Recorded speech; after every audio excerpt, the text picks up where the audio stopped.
All right, guys, welcome to the Old Glory Red Report. We're here doing another Republic talk. We do have some special guests with us today. We got Dugger on the right of me, Rave Bear on the left. We're here going to talk about some of the takeaways we've seen from this season so far. You know, I think it's been a season where we've seen us win some of the scrappier games, the 1-0s that we haven't gotten the last couple seasons. And I think those really determine seasons for me. What were some of your takeaways you got from this season? I think Cohen's really stepping up. You know, with the changes for our goalkeeper, you know, we didn't know what the situation was. I was sad to see Dom and Newton leave, but Cohen, I think, is really stepping up. I think he's the best player on our team right now. Yeah, I agree. He's done a great job for us this season. I'm just impressed the team's meshing so well. I mean, you have such a big roster turnover, such a change up in the entire team, and it's starting to really click and come together. I'm impressed watching it from this year to last year's night and day. I think we've seen great movement from our front line at least.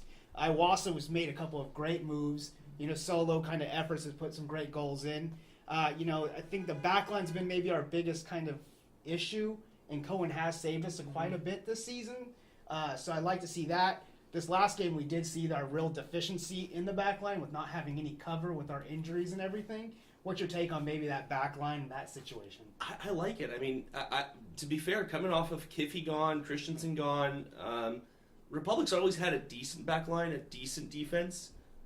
And I think this one is proving to be the standout for me of the preseason. We're not scoring a huge amount of goals.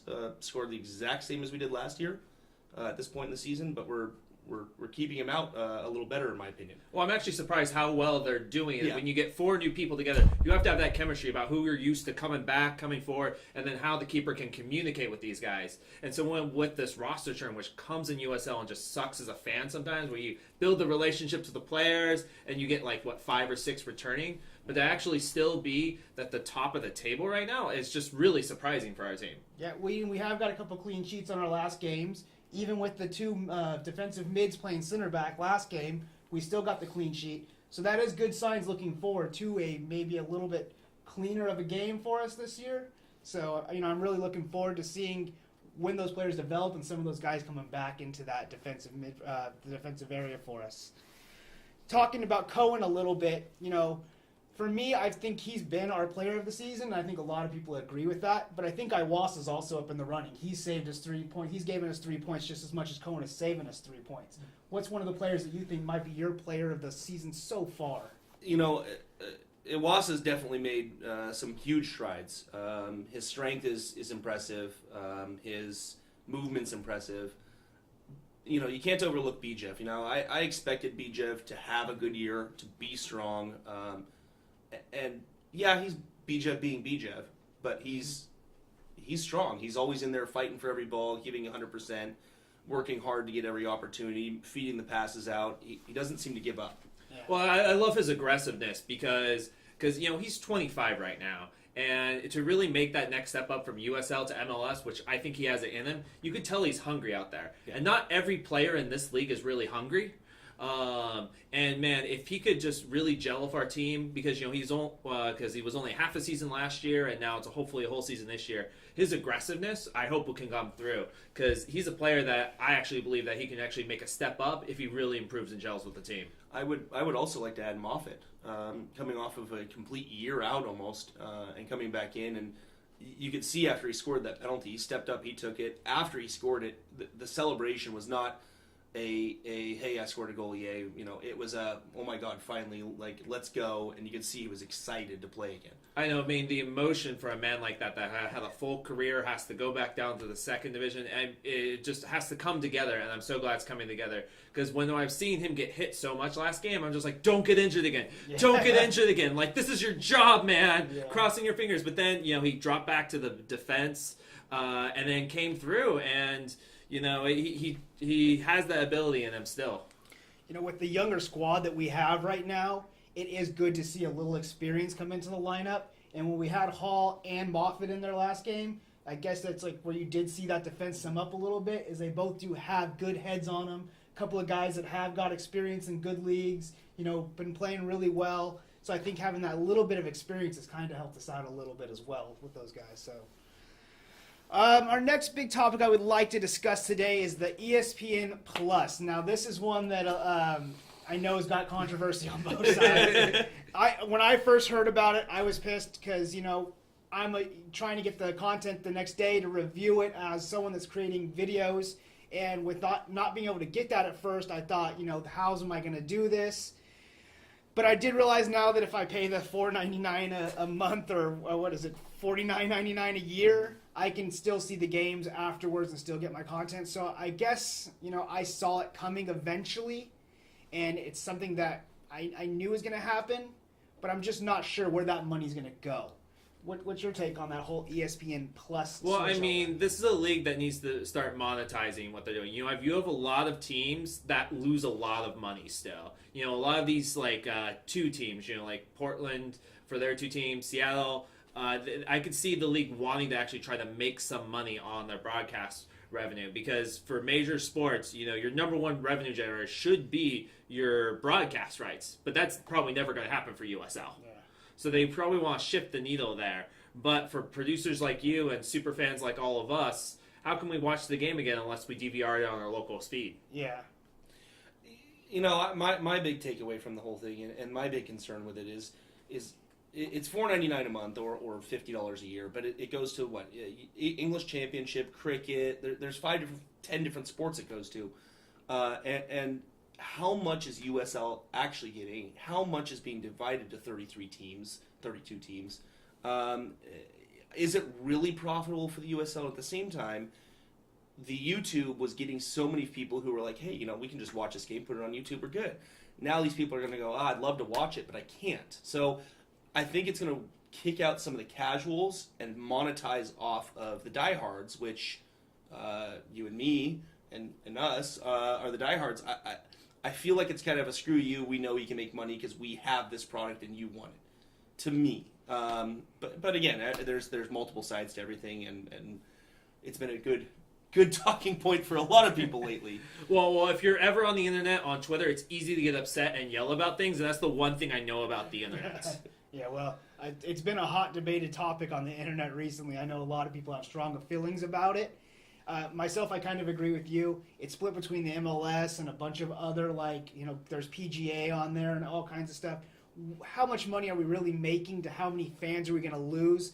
It's a league that, yes, I want to believe it is something that I would love to see them starting to raise up their ranks, and they've done great with coming up with a new broadcast. The YouTube streams since the first season that we've been watching them have gotten tremendously better, but we're still looking at teams that can't fill their stadiums. We're still looking at teams that maybe get, 500 views on YouTube? Is that really something that you want to make profitable at this point? I think that's something that we have to kind of look at. I agree with you that we'll probably lose some of those casual fans that just aren't going to pay it. Well, hell, even RGV last season couldn't even put together a video feed. So, are you really there as a league to start charging your growing fan base? Professional soccer literally died in our country multiple times, and we're having a second division form that's getting some real excitement and energy. I think I'm just feeling about this is you probably shouldn't want to worry about charging now when you still want to grow those fans, so that you can then have fans like us who like to travel, make our own media, make our own content without having to ding us a bit. Well, if they can sell out 50% of their games, I think then, okay, fine, charge people to watch it. Yeah. But if you can't even sell out your game, you need to get people to come to the stadium. And charging people to watch the games at home maybe gets them out of their butt to the game, but it also maybe disinterests them entirely from the game. Yeah. Well, it's a little different scale, but I remember the Oakland Raiders were blacked out here in Northern California for half the time they played up here in Oakland. And people weren't going to the games. Well, they had to sell a 60,000 person stadium, so that's a little different. Yeah. But hey, they're going to go to Vegas now, so we'll see what happens. Yeah, well, that's a whole nother can of worms there. We're not touching that one. This is a hot debated topic, so if you do want to leave your comments below, we'll go back in, we'll talk about it, start a conversation, see what we really feel about it, in the community. Like I said, I know a lot of people are on both sides of that one. The one thing for us to look forward to coming up this weekend, you said you're going to go out to the game, actually, and I know there's going to be a good TV supportership out at it, as we're going to Las Vegas Lights. It's going to be our first away game there in Las Vegas. Should be a fun trip for those that go. Mm-hmm.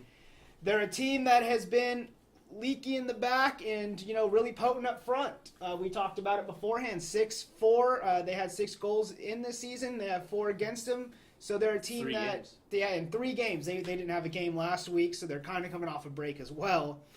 So it's a team I think we can go at. I think we have a good enough front line that we can get something from them. But they are poachers, and they have a good long-range shot on a couple of their midfield players that I'm kind of worried about. What are you thinking going into this game?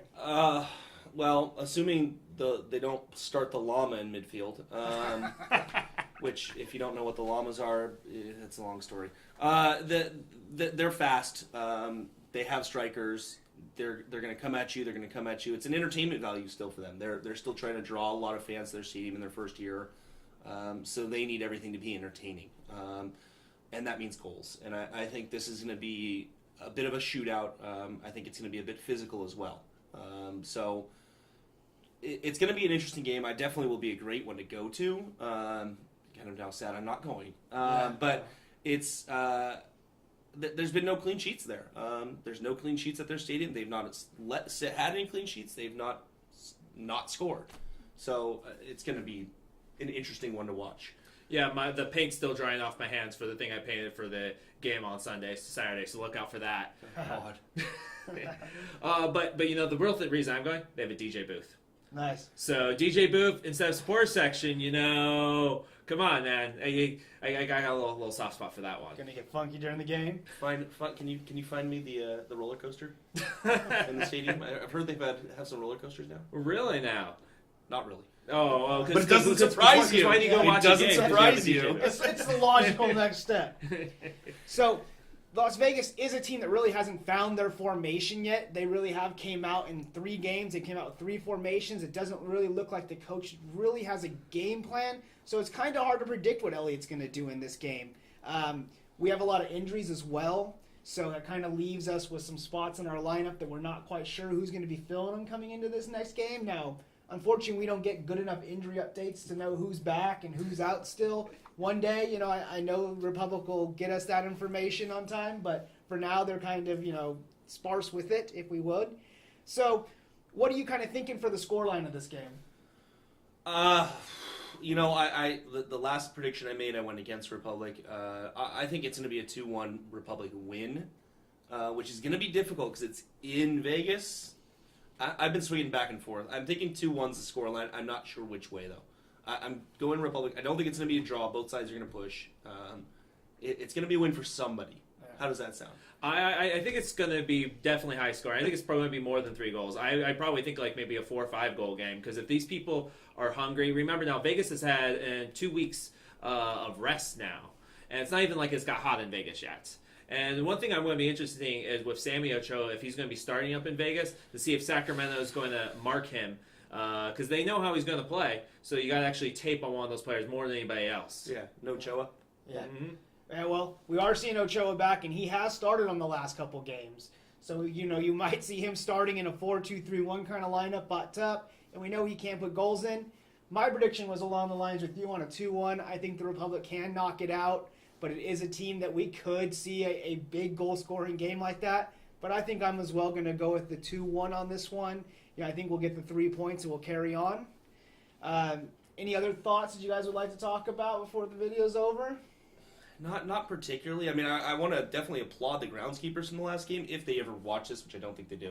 But, dear Lord, there was so much rain in the last 2 days before the last game, and they got that field somewhat decent. So, not going to complain too much, but that's about all I was going to say. I was happy to see the players, at least the Republic players, kept their cool for the most part on the Seattle game because, you were going up against a lot of players who are literally 17 is the age of Seattle's starting goalkeeper last week. So, when you got these people that are, literally probably should be in college, but instead they're trying out their soccer career, bless their hearts because they're giving it all out there, and that's probably why it got so physical last week. Yeah, and that's something that's great to see in this league is you do see a lot of people trying to come up, and so you see a lot of heart in their play. Yeah. That's very good.